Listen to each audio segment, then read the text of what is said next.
আল্লাহ রাব্বুল আলামিন ইরশাদ করেছেন, ফামান কানা ইয়ারজু লিকা রাব্বিহি ফালইআমাল আমালান সালিহান ওয়া লা ইউশরিক বিইবাদাতি রাব্বিহি আহাদা। সুতরাং তোমাদের মধ্যে যারা আল্লাহর সাথে সাক্ষাৎ করার ইচ্ছা রাখে তারা যেন সৎ কাজ করে এবং সেই সৎ কাজে আল্লাহর সাথে কাউকে যেন সমকক্ষী তৈরি না করে। আল্লাহ রাব্বুল আলামিনের নৈকট্য লাভ করা এটা প্রত্যেক ব্যক্তির কর্তব্য।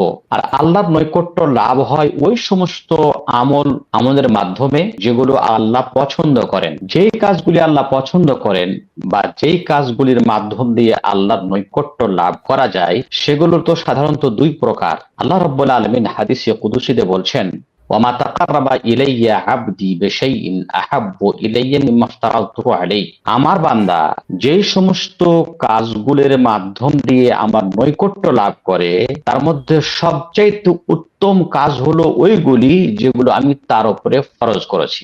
অর্থাৎ ফরজ কাজের মাধ্যম দিয়ে ফরজ কাজগুলিকে সম্পাদন করে আদায় করে সবচাইতে বেশি আল্লাহর নৈকট্য লাভ করা যায়। তারপরে আল্লাহ পাক বলছেন, ওয়ালা ইয়াজালু আবদি ইয়াতাকাররাবু ইলাইয়া বিন-নাওয়াফিল। তারপরে পরে আমার বান্দা নাওয়াফিলের মাধ্যম দিয়ে, যেগুলো ফরজ করেনি, যেগুলো মুস্তাহাব, যেগুলো সুন্নত, যেগুলো নফল, সেইগুলির মাধ্যম দিয়ে আমার বান্দা আমার নৈকট্য লাভ করতেই থাকে। যে কাজগুলি, যে নফল কাজগুলির মাধ্যম দিয়ে আল্লাহর নৈকট্য লাভ করে তার মধ্যে একটি হচ্ছে কি নফল সিয়াম বা নফল রোজা। নফল রোজার মাধ্যম দিয়ে আল্লাহর নৈকট্য লাভ করা হয়, কেননা যতগুলি ইবাদত ফরজ করা হয়েছে তার কিছু কিছু নফলও করা হয়েছে। যেমন হজ ফরজ আছে, হজ নফলও আছে। সালাত ফরজ আছে, সালাত নফলও আছে। সিয়াম ফরজ আছে, সিয়াম নফলও আছে। যাকাত ফরজ আছে, যাকাত নফলও আছে। যাতে করে নফলের মাধ্যম দিয়ে ফরজের ঘাটতিটাকে পরিপূর্ণ করা হয়। এই যে মাহে সাবান মাস চলছে, বা যে আজকে সম্ভবত 13 তারিখ মনে হয়, তো এই সাবান মাস উপলক্ষ করে অনেক মানুষ নফল সিয়াম পালন করে থাকেন। তার উদ্দেশ্য থাকে যে আল্লাহর নৈকট্য লাভ করা। আল্লাহর নৈকট্য লাভ করা তখনই যায় যখন আল্লাহর কাছে সে কাজটা গৃহীত হয়, কবুল হয়, মাকবুল হয়। আর আল্লাহর কাছে গৃহীত হওয়ার জন্য প্রত্যেক কাজের দুইটি শর্ত রয়েছে। একটি শর্ত হলো যে সেই কাজটাতে যেন আল্লাহ ছাড়া অন্য কাউকে সমকক্ষী না করা হয়, অর্থাৎ সেই কাজটাকে সম্পাদন করা হয় কেবলমাত্র আল্লাহ রাব্বুল আলামিনের সন্তুষ্টির জন্য। এক নম্বর, এইটা সাধারণত সমাজে পাওয়া যায়। যে আমরা রোজা রাখি আল্লাহর জন্য। দ্বিতীয় শর্ত, যেটাতে অনেক মানুষ ভুল করে যায়, সেটা হলো এই যে সেই কাজটা সুন্নত অনুযায়ী হতে হবে। অর্থাৎ যে কাজটার মাধ্যম দিয়ে আমি আল্লাহর নৈকট্য লাভ করব সেই কাজটা আল্লাহর নবীর থেকে প্রমাণিত আছে না নাই, সাহাবায়ে কেরামের পক্ষ থেকে প্রমাণিত আছে না নাই। যদি আল্লাহর রাসূল সাল্লাল্লাহু আলাইহি ওয়াসাল্লাম কিংবা সাহাবায়ে কেরামের পক্ষ থেকে প্রমাণিত থাকে, আর সেটা যদি অন্য সাহাবার আমলের যদি বিপক্ষ না হয়, তাহলে সেই আমলের মাধ্যম দিয়ে আল্লাহর নৈকট্য লাভ করা যাবে। এবারে আসি, শাবান মাসের অনেক লোক রোজা রাখে। রাসূলুল্লাহ সাল্লাল্লাহু আলাইহি ওয়াসাল্লাম শাবান মাসের বেশিরভাগ দিনগুলি রোজাতে কাটাতেন। রোজাতে কাটাতেন। উম্মে সালামা রাদিয়াল্লাহু তাআলা আনহা বলছেন যে আমি আল্লাহ রসুলকে পরস্পর 2টি মাস রোজা রাখতে দেখিনি, কিন্তু শাবান এবং রমজান ছাড়া। রমজান মাসের পুরো রোজা রাখতেন, শাবান মাসের মোটামুটি পুরো রোজা রাখতেন।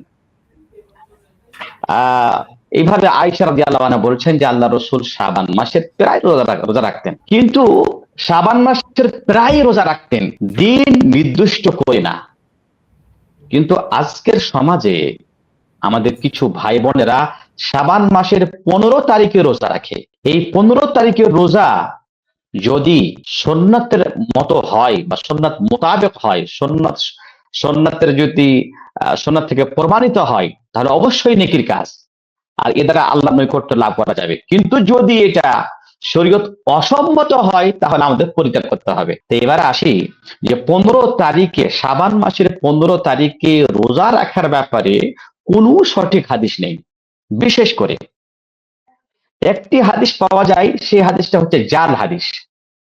সেই হাদিসটা হচ্ছে, ইযা কানাত লাইলাতুন নিসফ মিন শাবান ফাকুমু লাইলাহা ওয়াসুমু নাহারাহা। এই হাদিসটি আল্লাহর নবীর দিকে মানসুব করা হয়। তার অর্থ, এই হাদিসের অর্থ হচ্ছে, যখন শাবান মাসের 15 তারিখের রাত্রি হয়ে যাবে তখন তোমরা সেই রাত্রিতে কিয়াম করো এবং 15 তারিখের দিনে দিবসে তোমরা সিয়াম পালন করো। তো এই হাদিস দ্বারা তো বোঝা যাচ্ছে যে আল্লাহ নবী তো শাবান মাসের 15 তারিখ রোজা রাখতে বলছেন। কিন্তু এই হাদিসটা কি সঠিক?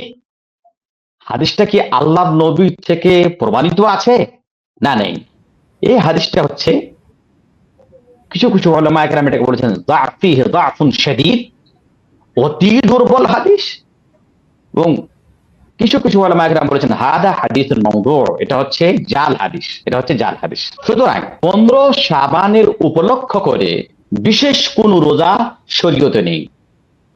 তবে তবে কেউ যদি প্রত্যেক মাসে আইয়ামুল বীজ 13, 14, 15 প্রত্যেক চাঁদের 13, 14, 15 রাখার রোজা রাখা যদি কেউ অভ্যস্ত থাকে তাহলে সে শাবান মাসেও রোজা রাখবে সেটা। কিন্তু মুহররম, সাফার, রবিউল আউয়াল, রবিউল সানি অন্যান্য মাসের তো 13, 14, 15 রোজা রাখে না। আর যখন শাবান মাস আসছে তখন এই শাবান মাসের আইয়ামুল বীজকে সে নির্দিষ্ট রোজা রাখছে। এটা শরীয়ত সম্মত না, এটা শরীয়ত সম্মত না। তাই আমরা যদি রোজা রাখতে চাই তাহলে আমরা 15 তারিখকে নির্দিষ্ট করব না। এবারে আরেকটা হাদিস এই শাবান সম্পর্কে লোকের মাঝে ঘুরে বেড়াচ্ছে, সেটা হচ্ছে কি, ইদা ইনতাসাফা শাবান ফালা তাসুমু, যখন শাবান মাসের 15 তারিখ হয়ে যাবে তখন তোমরা রোজা রাখবে না। এই হাদিসটা কেউ দুর্বল বলেছেন, আবার কেউ মওযু বলেছেন। এই হাদিসটা গ্রহণযোগ্য হাদিস না। তার মানে হলো যে 15 তারিখের বিশেষ করে রোজা রাখার কোনো দলিল নেই। 15 তারিখ ছাড়া আপনি যে কোনো দিন, বৃহস্পতিবার, শুক্রবার, যদি আপনি রোজা রাখেন অন্যান্য মাসে তাহলে এই মাসেও রাখবেন, অন্যান্য মাসে আইয়ামুল বীজের রোজা রাখলে পরে আপনি এই মাসেও রাখবেন। বিশেষ করে এই মাসকে উপলক্ষ করে বিশেষ কোনো দিনকে নির্দিষ্ট করে রোজা রাখা এটা শরীয়ত সম্মত না। তাই আল্লাহ রাব্বুল আলামিন যেন আমাদের সকলকেই সুন্নাত অনুযায়ী, সালাফে সালেহিনদের মানহাজ অনুযায়ী রোজা রাখার তৌফিক দান করেন, যাতে করে আমাদের আমলটা আল্লাহর কাছে গৃহীত হয়।